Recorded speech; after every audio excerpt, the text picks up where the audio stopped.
you know, somewhere at the back of your head, there is this voice, and it is telling you, this is not exactly where I want it to be. There is something else happening. Listen to it. That intuition which you have in your belly that,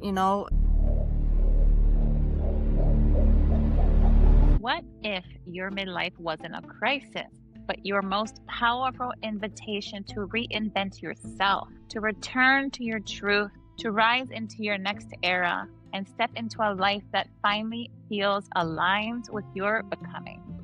Welcome back, beautiful people, to Energy Unleashed, the Midlife Reset podcast. Today, we're diving deep into identity shifts, spiritual awakenings, and the inner whispers that so many women feel in midlife. And that quiet knowing that says, I'm ready for more. I'm ready to become her. And to help us with that is an amazing guest, my sweet friend, Anna Maria Hartley. She's an identity coach, habits coach, and the founder of NextHer, a beautiful program that helps women reinvent themselves through journaling, identity work, simple aligned habits, using her signature method that we're going to find out about in just a moment. And this is really just to guide women in their midlife to just release old patterns, rebuild their confidence, and step boldly into their next version, their next chapter of their self, who they're meant to be.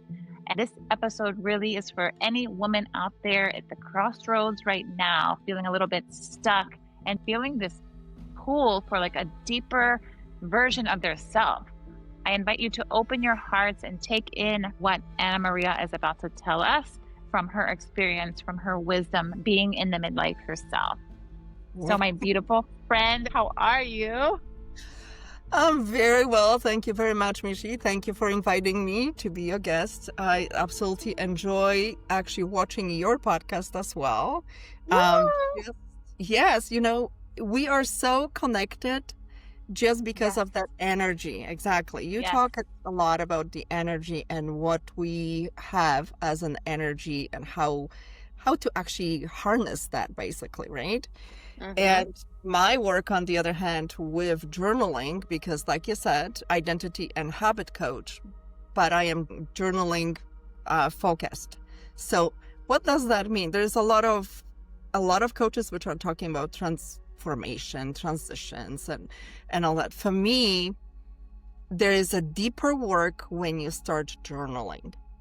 And yeah, we're going to talk about that because I think women are kind of afraid of journaling to be like in the beginning, just because we are used to this Dear Diary thing.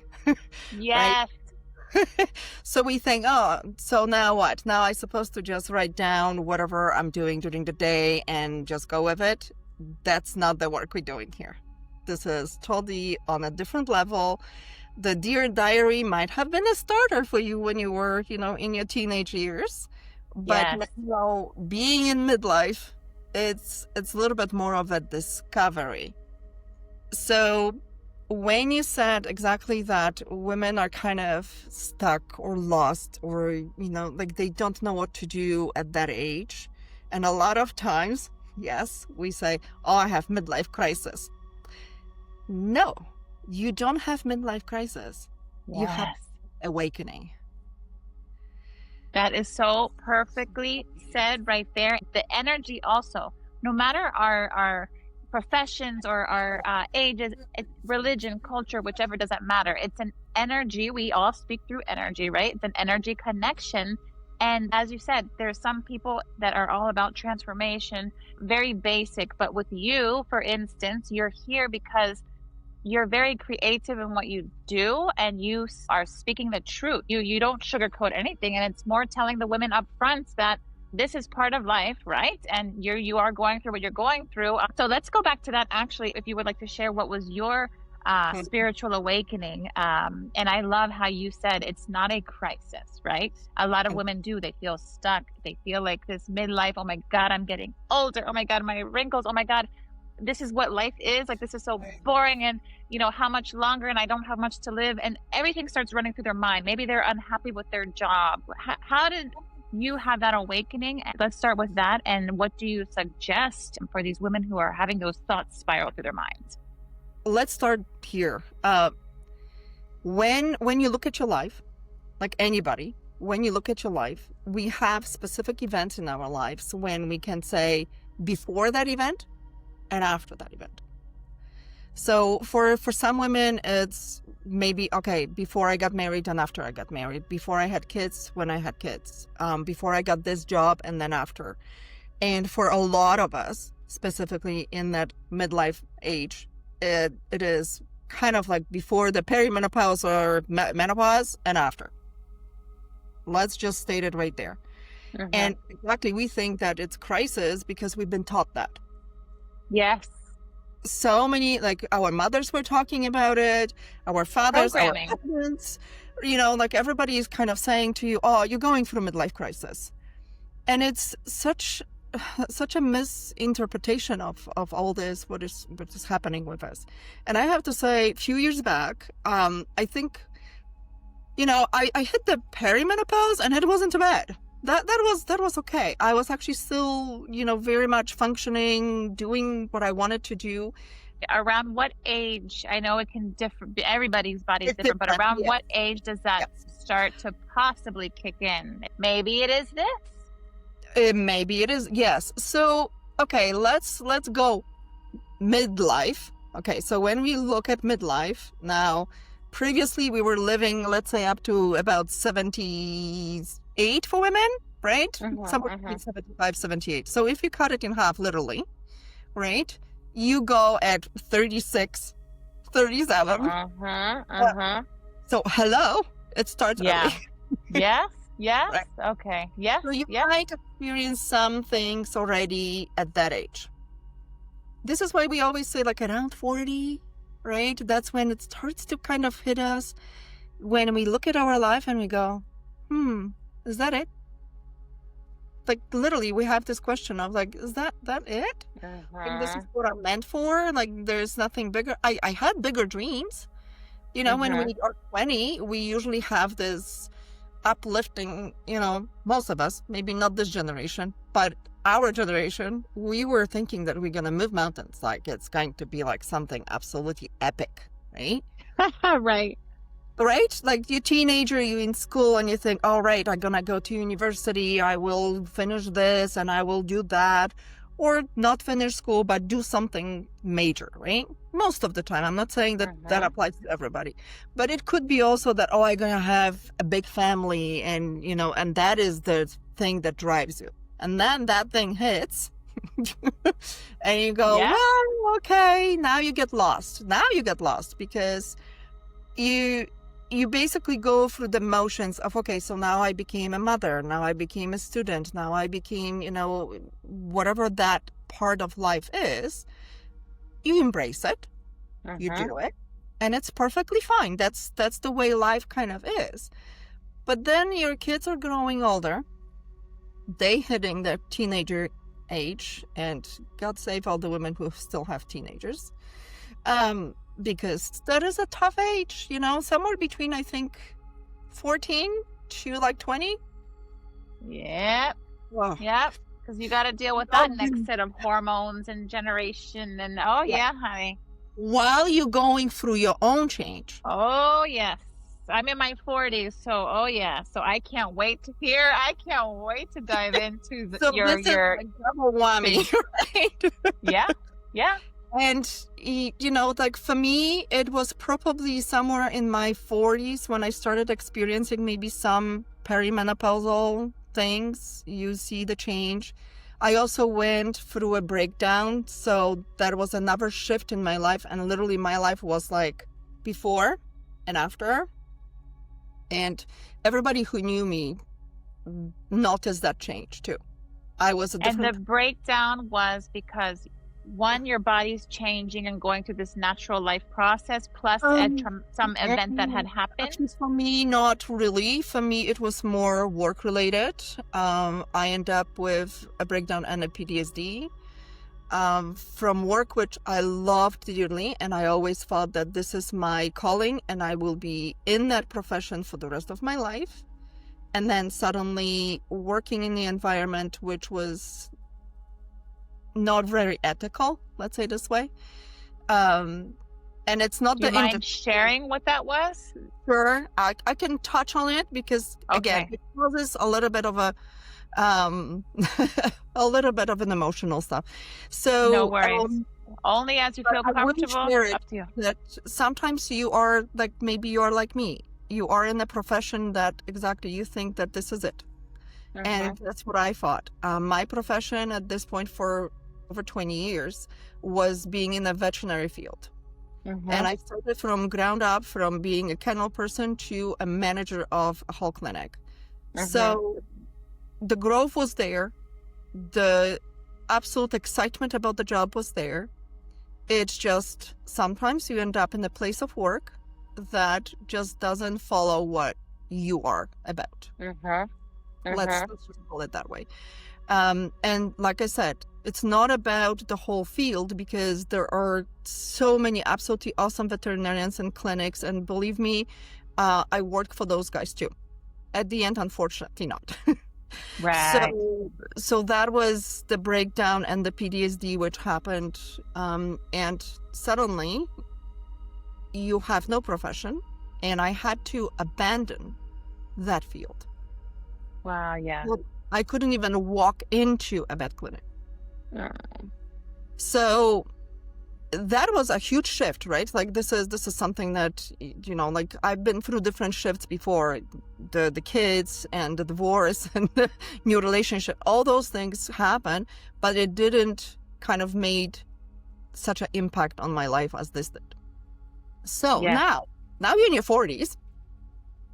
And now you're trying to discover, okay, what am I all about? First of all, you need to do some healing. So that had to happen and took time. But eventually you move forward, and now it's like, okay, now it's a self-discovery. What's next, right? And I did what everybody else was doing. Like, you know, you're listening to maybe some podcast here, or, you know, at that point, maybe more like YouTube videos, and, you know, a little bit here, a little bit there. You try to do some self-development, follow some tips, follow some habits. It kind of goes, but it doesn't. Eventually, you discover where you're supposed to be. Turns out that it's only for a short period of time or whatever. And then 50 hit, and I found myself in the menopause. Oh, what a joy. Yes. I applaud all the coaches which are there dealing specifically with that. And if you find yourself like seriously going through a really, really deep menopause and you can't handle it, find yourself a coach. I gonna say, because seriously, it does help. There's a community, there's somebody who has you in their corner, and it's just like, okay. Right? But for me, suddenly it became more about, okay, what am I going to do with my mind? Because honestly, it's not only hot flashes. Hot flashes are bad. That's the first thing you think of, right? When people hear that, that's not all that it is. But let's say the fog which you're experiencing, the thoughts which you're experiencing, the questions you have towards yourself. It's absolutely amazing and ridiculous almost how we can question ourselves, who we are, where we're going, what's going on, mood swings. Welcome. And it's so awesome. You would say then, like, the real invitation that midlife brings to women is more like, who am I, right? The only thing is that a lot of times we are concentrating on what's happening on the outside, meaning like exactly physically with us, and we don't see what can be done on the inside to actually bring ourselves again back to normal life. And this is what I'm talking about, the awareness. And that's also part of my program. Like the first section is awareness of yourself, awareness of what's going on. Because if you can't discover where you are, you can't move forward. Like it's a normal thing, right? Like if you don't know, you don't know what to fix. Yeah. So a lot of women will start with goals. So they will go, oh, like we gain weight at this point. Let's be honest, most of us. Anyway, so then there's this goal of like, I need to lose weight, and we concentrate on that. But then we try to put habits in that particular area, and we end up with failing. And then we kind of give up on the whole thing because we go like, well, I can't stick to it. So what's the point? Well, because we started from the wrong spot. We didn't actually discover who we are and where we are going to who we are going, like who we are becoming. So our identity is not matching with our habits. It's going to collide. It's not going to be aligned. Beautiful. I love that you said that. Yes, very important. Alignment. Alignment is like, one of those things, and it has to happen between the outside and the inside. And that's where a lot of women are kind of lost in that. And again, we're not lost in that midlife. We just outgrew who we were. Mm-hmm. So the way to work with it, what I found helpful, and that's where my journaling came in. And the first time, honest, like this is my story of journaling. The first time I sat down with journaling was somebody told me, oh, do the gratitude journal, first of all. And then somebody told me, oh, just write whatever you can in there. So here I was, sitting down, and gratitude. My gratitude was like, okay, I had coffee this morning. And when I talk to my clients, I always say, like, if that's what it is today, absolutely write it down. Write it down. But eventually what you're going to find that with the progress of journaling and with going deeper with your work, your thankfulness for your coffee, it's not anymore thankfulness for the coffee. It becomes more of you being in there, and you skip that coffee. You might actually say, I'm so grateful for the taste of the first sip of my coffee. Deeper than that, yes. But from my experience, the first time was, okay, let's just put whatever. And somebody actually taught me to set up my watch for 30 minutes and go 30 minutes, don't skip, go 30 minutes and write down whatever. I'm like, okay, sure. So 10 minutes later, I'm writing whatever comes to my mind. So it was literally like almost like my shopping list, and like this and that and what's going on, and you're writing about 10 minutes, and then 10 minutes later I'm like, okay, now what? I'm done. And it's supposed to be another 20 minutes. What am I going to write? Right. Jeez, that's a long time. It is a long time. When you think about it, it's quite a long time. Now I don't think so, but before that, yes, it was a long time. But I stuck with it. I'm like, okay, fine, I'm going to try this exercise. Somebody's saying, do it. I'm going to do it. So I did it. And you know what? Somewhere around, the 12, 15 minutes into it, you start looking at it and you start seeing something else showing up on the paper. And first of all, it's not only on the paper, but it's in you. So when we did the breath work and you said, okay, just take it in and then drop your shoulders. That happens naturally when you are actually journaling. You might be tense in the very beginning. Eventually, when you're writing, you start relaxing, your shoulders will drop. Okay. And there is, of course, science behind it, because that's when your amygdala is relaxing and you kind of go like, okay, I can do this. I can go over that, and, I'm not in danger anymore. Yes. But that's what it is. So it's not like, some woo-woo thing. It's actually proven, right? So that's when I decided that, okay, actually this journaling thing might work. And from that point on, I wasn't maybe journaling every day. Let's just say that. Like it wasn't like an everyday thing. In the beginning, it was here and there. But eventually, I found myself missing it. So you started around your breakdown. Oh, actually, around my menopause. Okay. My breakdown came with a different healing process.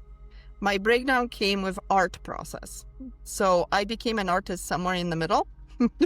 Beautiful, beautiful. That art was the expression which I needed after the breakdown, and that kept me calm. And I actually quite often do reflect on it, and I go, you know what? The journaling, it's almost like artwork, because you're putting yourself into one area, you're putting your mind into that.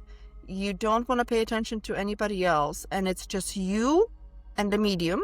So you're either painting or you and your journal. And that's how that works. It works on you. It works way deeper than you actually think. When we just thinking thoughts, our brain, we're just going to go back for a second to that. Our brain is still going into that mode of, this is not safe. You're trying to change something. I don't want to do that. Like, hello, sit down and, go back to being a good girl. Like, whatever you would do. When you start writing, it's different. You're opening up totally different channels, and you're writing things that are deeper than just that one thought. And you continue with that as well. So what happens eventually, like in the beginning, I say to my clients, don't read what you wrote. Not in the beginning. Because in the beginning, it's a chaos. Like literally. It's a lot of here, monkey brain. Yeah. But eventually, in the process, what you are actually looking at is patterns. So when you look back, you're going to see, how is it that I feel today about this the same way as I felt about it 2 weeks ago? And you're discovering there's a connection between certain scenarios or certain events or specific things that are happening in your life and how you are actually seeing it, how you are responding to it, what's your emotions are all about. So, but can it happen? That's the deep work. That's a deep work. So when women come to me and go like, oh, I just want a journal, we have to first say, well, are you ready to do the work? Because nothing about it. You have to want to change. The person has to want to change and put the effort. Right. Because you can have that, midlife awakening, and you can see that there's stuff happening. But if you're not going to address it, you're going to get stuck. At this point, you are actually going to get stuck, because you will continue with your old patterns, which are not matching you who are right now. And then when you move forward to be 70, 80, and, beyond that, you're still going to be repeating what you did in like 30s and 40s when you changed. There will be only certain things that will push you to change, but you still are going to resist it instead of going with it and go, all right, well, let's look at that. How can I move forward? Who am I now? And where am I going? Yes. So if a person then came to you, right? Let's pretend I'm lost and I'm just unhappy and I don't know, where to go, what to do. I'm having breakdowns daily, right? How do they know if they're in alignment or not? What's your first step in trying to find out and letting that person know you're not in alignment? So I do specific exercises with my clients. But just generally speaking, we start exactly with the awareness, with the recognition of who are you right now? Because we need to have a starting base. So you need to figure it out. Okay, my chaos right now is this. And you literally, you write down exactly what your chaos is right now. We go over it. You need to know the base. And then we talk a little bit about what was going on in the past, just to find out who were you thinking that you might have become when you were younger. Are those things still applying, or they are totally not what you would like to even address, right? Because if you have some so-called broken dreams or, dreams that you never addressed, at this age, you might actually go, you know what? I would like to have that. I would like to, let's say, become an artist, or I would like to have a business, or I'm really, good at something and I would like to do this. Or maybe you would like to go and do some, I don't know, fundraising work for somebody. So if that was something that you were thinking of, even when you were a teenager or in your 20s, maybe it's time to bring that back. Because you're not really starting over in your midlife, right? You already have that baggage behind you. So you have the experience. Let's not even call it a baggage, because it's not a bad thing. Okay. It's a I good love thing. that. You have all those experiences which you're bringing forward now. And you just need to draw from those experiences and put them and go, now I'm just going to select this one and this one and this one and leave that one behind because I don't need that one. So we need to find that out. So that the first session is literally like almost like a discovery session. Or if you're looking at my program, the first week of that program is the recognition of what's going on, and then how we are going to move it forward. Because you can't just go, oh, okay, so right now I'm this and this, and tomorrow, as of Monday, because usually that's what we do, as of Monday, or even worse, as of next year, because sometimes we have this, I have this dream of starting something in New Year. They should start now so that in the new year they're thriving. Right. And it takes about 17 to 19 days from the moment you say that you're going to have this New Year resolution to actually fail at it and give up. It only takes, let's say, just over 2 weeks, right? And the reason being is that you didn't do the work before that. Like you just said, okay, my goal is. Yeah. That's where the goals fail, know. So women in midlife, we can't just go, I'm going to be skinny by 3 months. It's not going to work, because who are you as a person in those 3 months? Are you actually a person who, let's say, looks after herself, goes to the gym and likes it, or, she wants to be an athlete, or she's drinking more water, or you just going, I will take this whatever product and I will be skinny in 3 months.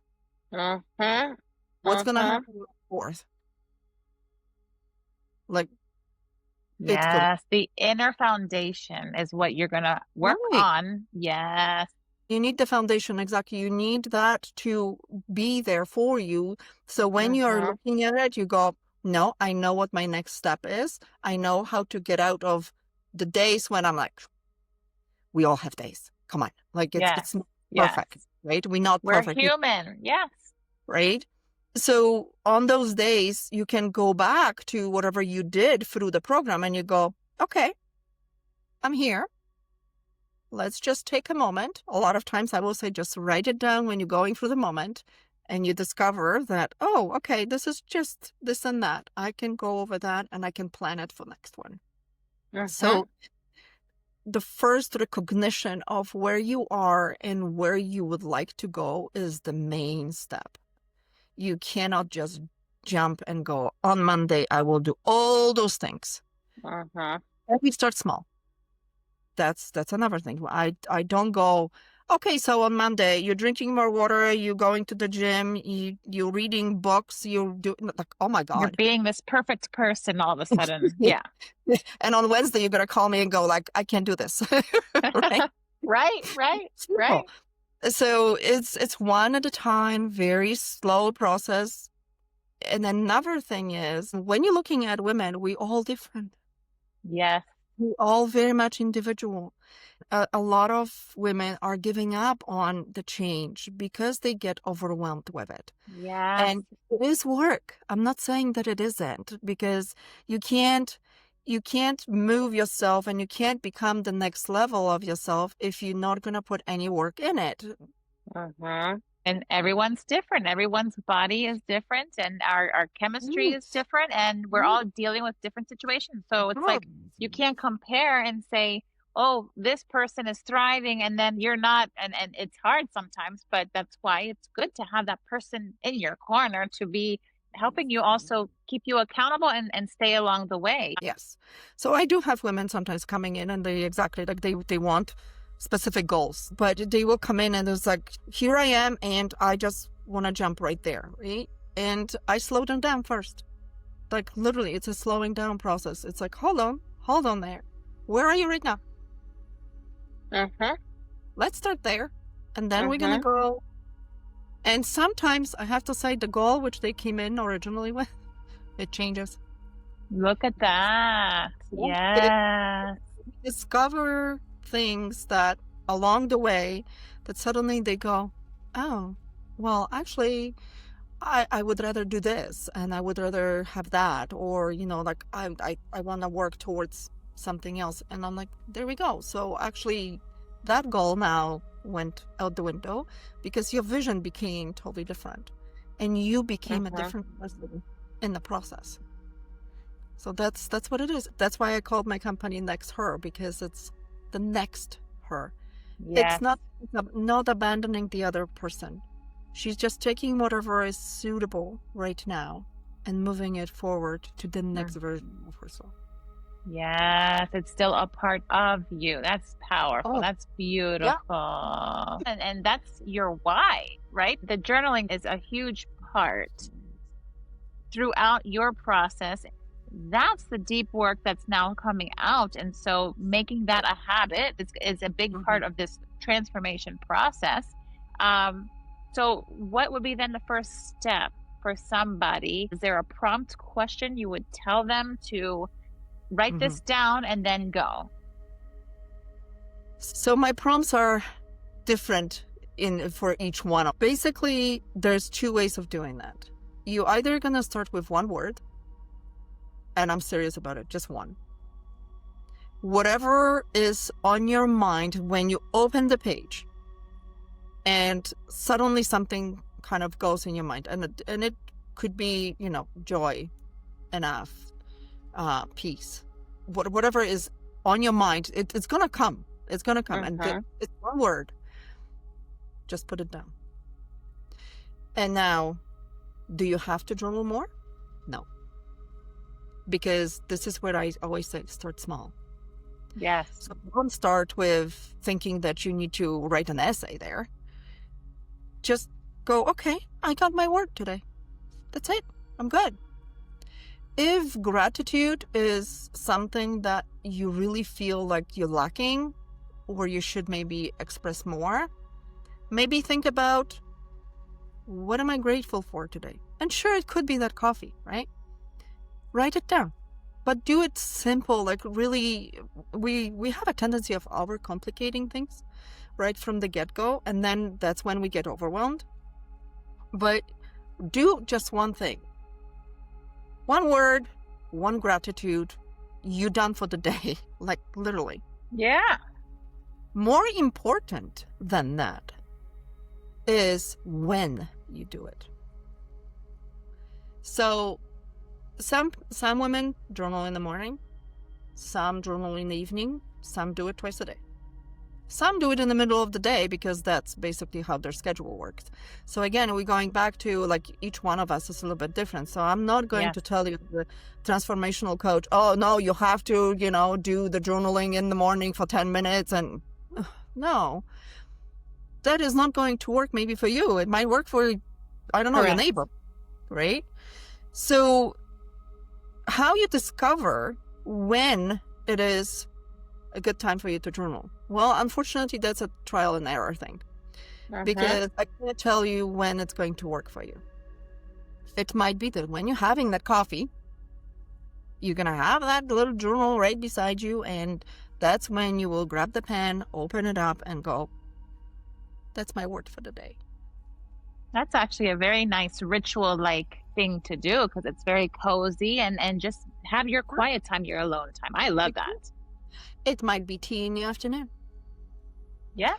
It could be that if you're one of those people that, let's say, when you go to bed, you will have a little bit of reading done. Maybe the journal is the next thing to put after. right? I will say, I'll be like all the other transitional coaches and everybody, don't take your phone to bed. Please don't. That is such a distraction. And I do scrolling and the lights and activation. This applies to, I think, all women, and specifically women in midlife, because exactly our hormones are so unregulated, even on patches or not, or whatever you're doing, you're still not exactly on the same level as you were, let's say, 10 years ago. Or even if you have protecting glasses, I don't care. Yes. Just the of scrolling and getting your brain into a different, imaging and anxiety. Yes. It's causing you not to sleep properly. It's causing you to have different thoughts, first of all. And exactly, it's hard to attach anything else to it when you're scrolling. Your brain is getting so activated. It's not good. For bed, definitely not. Well, but Yes. I actually, and the same with the TV in the background. What are you listening to in the background? Right. Discovering when the journaling is like perfect for you. Yeah. It's going to be one of those discoveries again, because you need to figure it out. Okay, is it the morning ritual? Is it the afternoon? Or is it evening? Whatever is better for you, how you feel about it. Because if you're forcing it, you are not going to stick with it. Right? It has to have some kind of a nice reward basically at the end of it, that you feel accomplished, you feel good about it, you've done it and it feels good, right?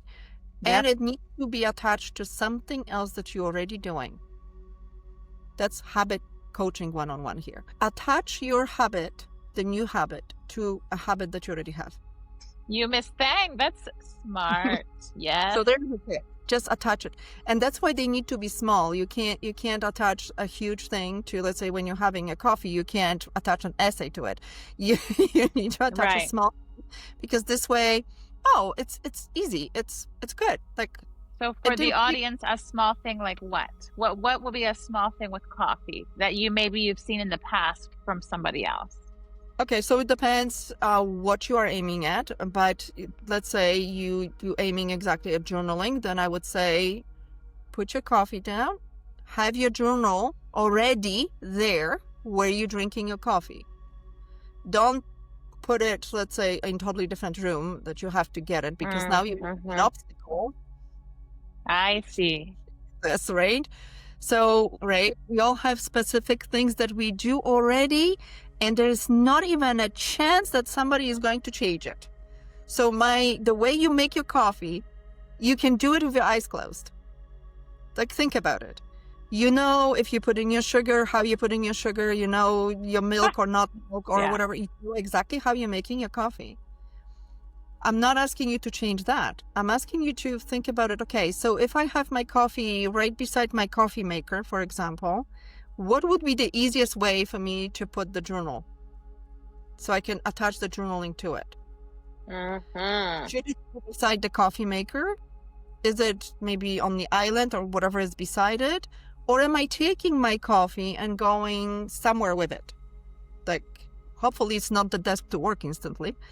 But if it's a dining room table, or if it's a special chair, or if it's a special place, make sure that the journal is there already with a pen. So instantly you are looking at it as, okay, there it is. It's not, something that I have to do specifically.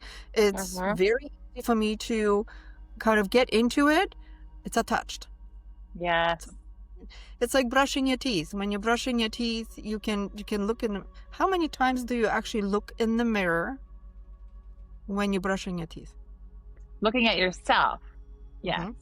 Not just checking out your makeup or hair. No. Right. It's not what we're talking about. Like, look at yourself and it's hard to look at your eyes eye to eye. Oh, that was one of the exercises I learned actually from Lisa Nichols. She's also a coach, but she's very much a spokesperson as well, and amazing person. That was one of the exercises that made such a humongous impact. It is looking at yourself in the mirror totally different way, looking at yourself and telling yourself that you love yourself. Love the hair you have, love the eyes which you have, love your eyebrows, love your lips. How many of us are starting the day with saying to ourselves, oh my God, I look so bad today. Yes. Perfect at saying the negative first. Yep. How about start the positive? I Yes. tell you, changes your life by itself. Yeah. So maybe attachment of that. You're brushing your teeth and you are going to look at yourself with that toothpaste in your mouth and all that. Yes. But you know what? I really like you today. That's a good one. Yeah, I loved how you are today. Or this day is going to be great. And talk to yourself. Talk to yourself. Who said that you can't? Like, I do it all the time. My husband is even worse than I am. So, honest, yeah. Like, we talk to ourselves, and I'm like, I always say, I'm having a corporate meeting, basically. Good for you. Yes. No, and you feel weird. Look yourself in the eye. And even with like touch and with energy and like, this is your temple. This is your body. Life can feel so much more fruitful and enjoyable when you start bringing more of that energy back to yourself, right? So I love that example of mixing habits with something that you currently have. We're talking about becoming that next level. So, of course, obviously, we have to discover first what is that next level of you. So that is the work also that we do. But then when we do that, and you finally know, okay, this is my next version, and this is what I would like to become, or at this point, we're already saying, this is who I am. That person, there is another tip for everybody. That person who you know that you are on the other side of this development, what is that person doing as habits? What are that person's habits? Not the current ones. What is that person doing? So that's what I'm saying, that, for New Year's, when so many people are going into like losing weight, the first thing I would ask myself or my client is that, okay, who are you in 3 months? Who are you in 6 months? Who is that person? And now, what kind of habits that person has? You need to become that version first for your habits to stick. I love that.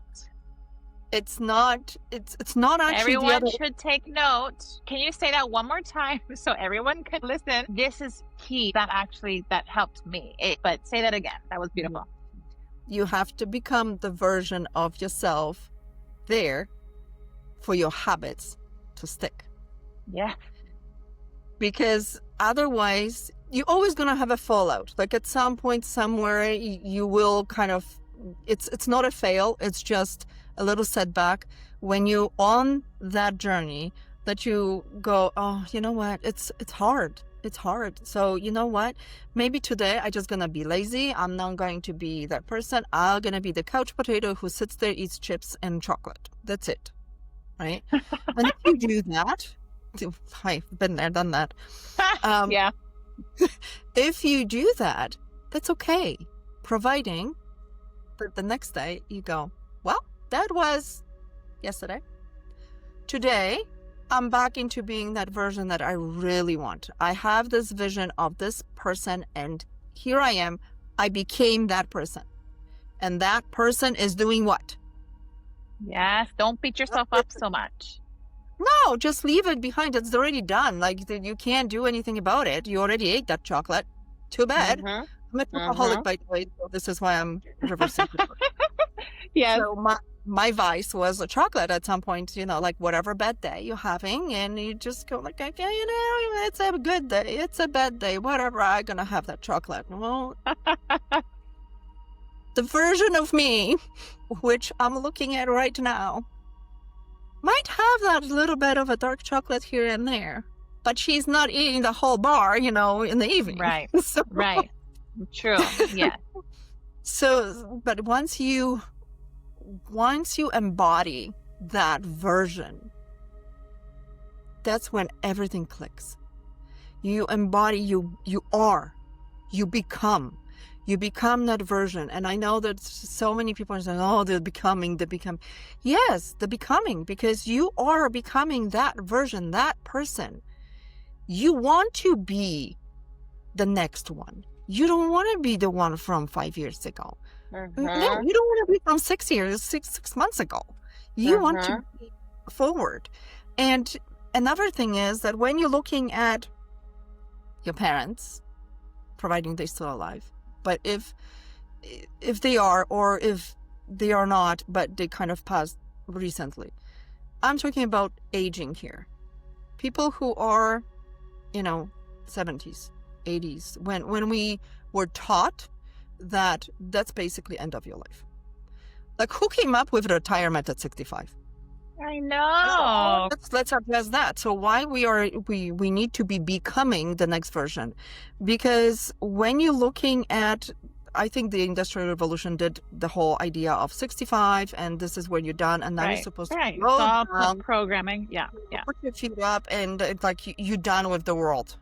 Right. And not to mention that nowadays, okay, medical breakthroughs and everything else. So what's going on? Now we are passing at 75, at least not everybody.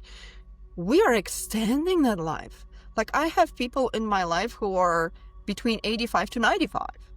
I love that. I think that we have even a better chance of becoming the 90 or 100-year-olds.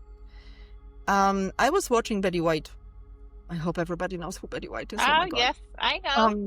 The next generation might not. Right.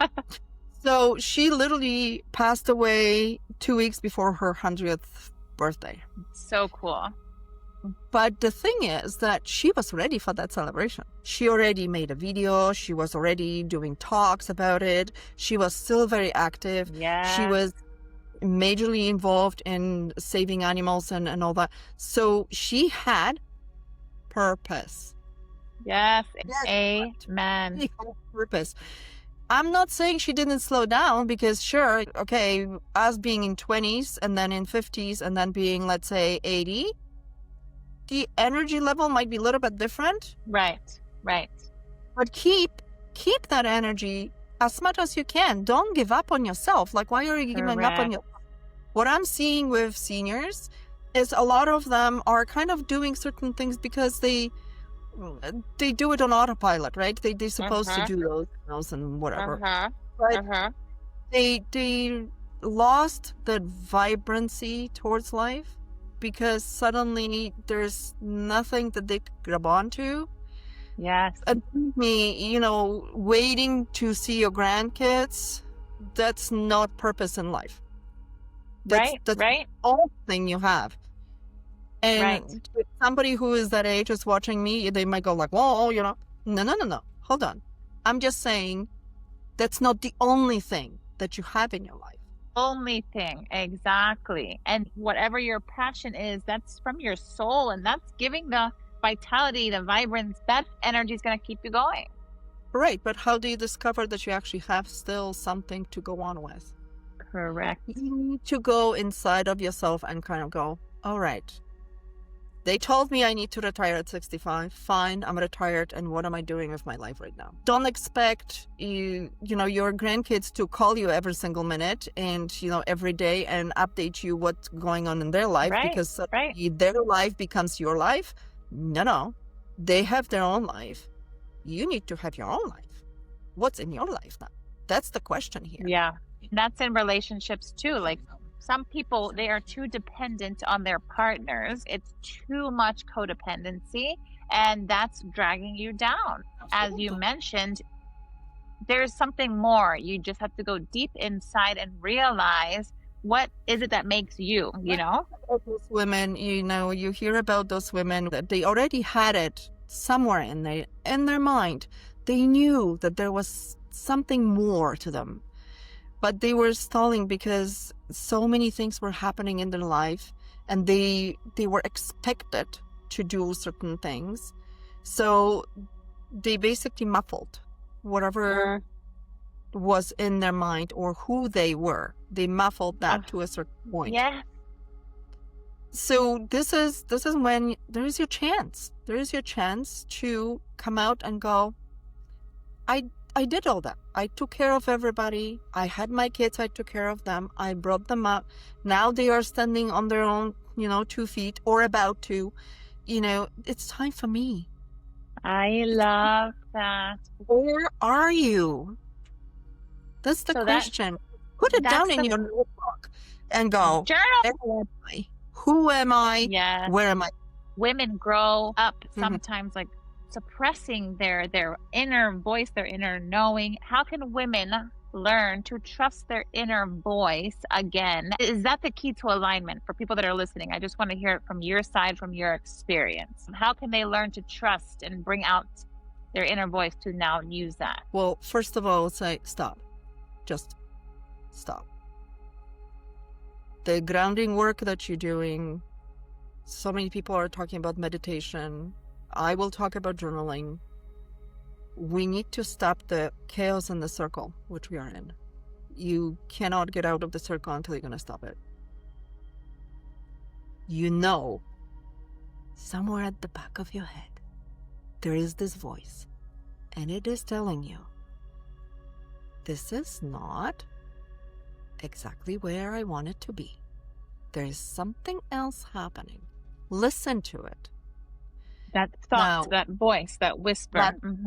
That voice which is in there, that intuition which you have in your belly that, and women have that more than men. It's a biological fact, yeah. Yes. We have the sixth sense of like something going on, right? But what we do, we don't listen.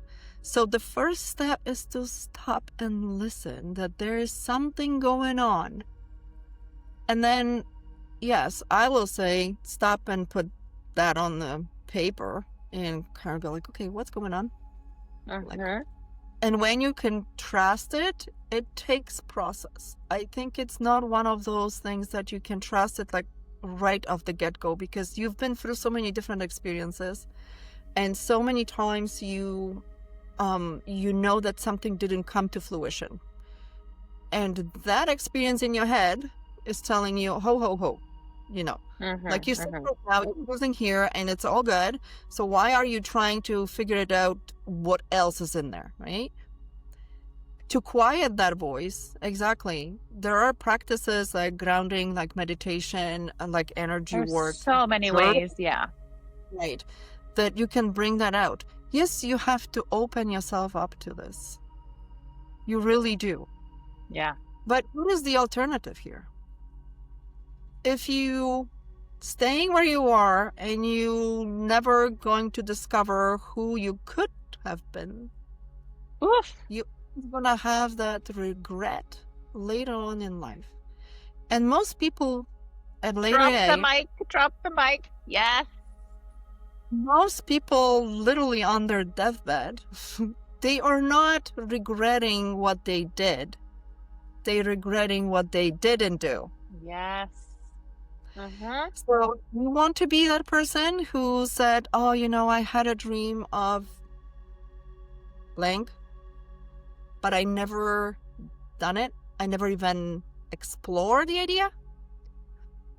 No, you don't want to be that person. You want to live your life fully. You want to be out there and you want to be on your deathbed basically and go, you know what? Now I can say I'm done. Woo! Yeah. Celebrate. I've done it. Whatever I could, I've done it. I'm perfectly spent. That's it. And I'm ready to go in the next cycle, wherever the next universe is, and try it again. Maybe you're going to be even better than what you are now. Exactly. So we need to kind of get into that moment of like, okay, who am I now? And because my belly, that sixth sense, that intuition is telling me something, let me listen. Let me just listen for a moment and figure it out what I can do next. Start, I yeah, love and that don't, so much. of course, to help you out. Like I'm not saying, right? So you are the coach. You know how to help people with that and kind of get over this. This is why we have coaches. Like seriously, log on to somebody's program. Oh, come on, go into free stuff first, because No, we all exactly. get so much value out there, right? Like this podcast right now, we giving out, tips. Free We giving information. free information. Look it up. Like you have no excuses right now. Back in the 70s, I would say, oh, how are you gonna look it up? Correct. And on Encyclopedia top of Britannica. that, people were ashamed to even look for help, seek for help. And there was no, Now it's a norm. but now you don't have to tell anybody. Correct. Tell anybody that you're looking up for, like looking for a book, or looking somebody who is, like some kind of a self-development speaker, or your podcast or mine or whatever. You don't have to even tell them. Right. You can just put your headphones on, look it up, and just go with it. Yes. Right. And when you feel like, okay, it's not enough, because that's basically how we work. Like we want you to feel like you are ready for that change, like you are ready for that transformation. And that's when you go, Michi or Anna Maria, okay, I need a little bit more here, and I need accountability first of all, because it's hard. This is where we're here. This is why we're here. We do this work so we can help you to move forward. And that's when you kind of go, okay, now I figured it out that I would like to do more. And I'm definitely, so that's when we come in. But if you're not ready, I have a free community for journaling, for example, and I'm happy to give out whatever I can in there so the women can actually move forward. And just received a text from one of the women yesterday telling me how the journaling which she just started made her sit in peace, which she didn't have before. Because it's like a release in a way. The journaling, that's your true authentic self coming out on the paper, and it is such a weight taken off. The true authentic you, yes. And this is what I usually say to people as well.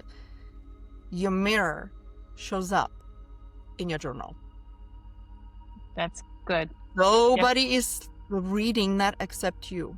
Nobody's looking at. We have to make it specific that it's not for anybody else to read, unless you want to put it in your memoirs later on. You go ahead. But I mean, in the beginning or when you're doing journaling, it's not for anybody else. It's for you, right? That's your mirror. That's your mirror to your soul, to you. Who are you and where are you going? It is going to show up on that paper. Believe me, it will. And nobody has to be ashamed. Try journaling. If you don't have one, go get a cutesy one. You feel good when you're going shopping and finding yourself a cute journal that calls to you, and a cute pen. Right. I talk about it. It's one of my trainings actually in my group was about what kind of journal I supposed to pick, because this is a question. This is you. It is and you know what? Women are very different than men. Men sometimes, like same like clothing, they couldn't care less what they pick. I just gonna say they're more simple. Okay, so like like they are not as picky as we are. Correct. A little bit different, right? And women can get a little high maintenance. Yes, but we're particular. We're very particular. Specifically, midlife and after, we already know what we like, what we don't. Correct, Mundo. Yep. We are not discovering this, like we're discovering some stuff, but a lot of that is already in there. Like we already know that, you like texture of specific materials. You like specific colors. They might eventually, as you changing and becoming your next version, that might change. I'm just letting you know. Your clothing is right now black and gray, blah. Well, work with me and you might actually end up with color later on. Anyway. I love that so much. No, but that's true. Like, be you, make it fun, and enjoy and just celebrate life and find that one person that you connect with, right? And All those are journals. oh, So look at that. Those are your this, journals? those are empty. I have a shelf with all the full ones. Oh, yeah. Like this comes up later on, Same. that Yep. it's not just one, it's few. Same But with me start for with different one. purposes. That's a whole other podcast episode to talk Right. about the purposes of each one. Oh, Let's yeah. keep it simple and small, right? Start with one. Yep. Chill, everybody, chill. Yeah. Chill. This is I love the it. best lesson later on. I'll bring you back on. We'll talk strictly on those. Yep. Yeah. No, it's fun. So much fun. So it's a process. It's absolutely a process. And that's why I built my program that way too. I have a 6-week program, which I built specifically for that purpose. And I'm not saying 6 weeks, it's enough. That's for a good sure. Yes. right? Yes. But what you end up at the end of that program with is a strategy that you have it. You have a blueprint right there that will guide you through the rest of it. And I also keep up with my clients as well. So we do check-ins, we do all those things, because I'm not leaving you alone just because you went through my 6 weeks and you go, bye. No, we don't do that. I want you to have this for life. It's the support. Yes. Right. And so the best place for listeners who feel they connect to you, where's the best place? You have a website that they can find and connect with you on? Yes, and first of all, they can find me on Facebook. So hello, the group on Facebook, Anna Maria Hartley. Anna Maria is one word. So you can find me on Facebook. Then you can also in the comments. Right. You can find me on my website, NextHer.coach. I would suggest even to start with my free group. So I have a group on Facebook, and that's the journaling circle specifically for women. So they're writing their next chapter. Go in there and explore. Keep it nice and private, and very, very much as a circle.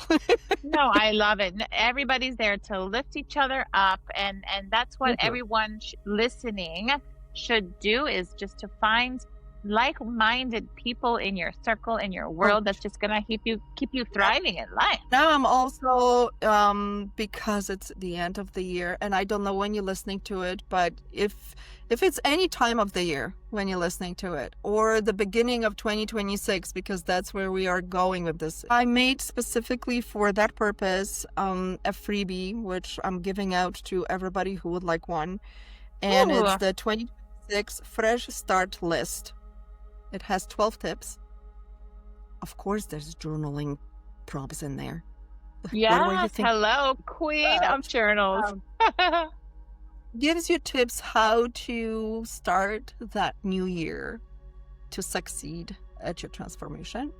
Amen. But also, there are specific prompts for you to go through, so you can definitely meditate on it, write on it, and just have fun with it. Okay, well, we're gonna drop your information below, and let's do it so we can thrive into the new year. Anna Maria, thank you. Don't wait for Monday. You can start anytime. Don't wait for Monday. Now, whenever you're listening to this, if it's 3 a.m., anytime. You start when your heart desires. Yes. This is just beautiful for any woman out there that may be at the crossroads, or whichever the case. Just reach out. Journaling is one of my favorite things to do for male or female, and this is something that everyone should just go deep inside and just figure out who you are, what it is that you want, and just start from step one. But thank you, Anna Maria, so much for being here. I'm sure I'm going to have you back again, deep diving further into the journaling. Thank you very much, Michi. It was my pleasure. I'm looking forward to see more of you as well, and more of your energy to be out there. Yes.